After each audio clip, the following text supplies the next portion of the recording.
Inatasan ni Public Works and Highway Secretary Rogelio Singson ang kanyang mga tauhan na kaagad ayusin ang lahat ng infrastruktura ng Bagyong Pablo.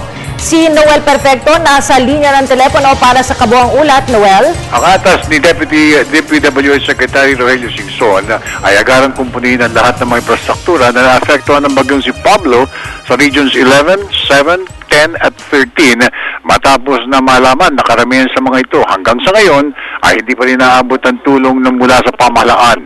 Partikular ang mga major thoroughfares na naapektuhan ng bagyong Pablo ay ang Region 11 na halos lahat ng kakalsadahan at tulay ay hindi madaanan at washed out pa ang mga bridges sanhi ng malakas na tubig baha na mitangay pa mga putol na troso.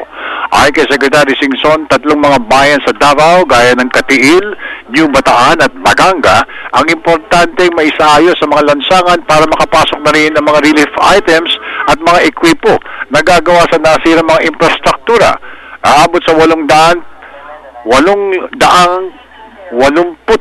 milyong pisong halaga na naitala ang halaga na nasirang infrastruktura kasama ng 8 mahalagang mga tulay at 9 na mga major thoroughfares connecting or each provinces to each other.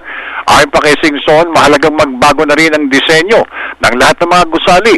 Ito isang ayon na rin sa bagong rehab works na ipatutupad ng DPWH na may kinalaman sa pinatutupad na new norm ng climate changes. Sobra ang lawak ng pananalanta ni Bagyong Pablo at kailangan na makumpuni ang mga ito upang maabot na rin ang mga napakaraming naapektuhan ng bagyong si Pablo.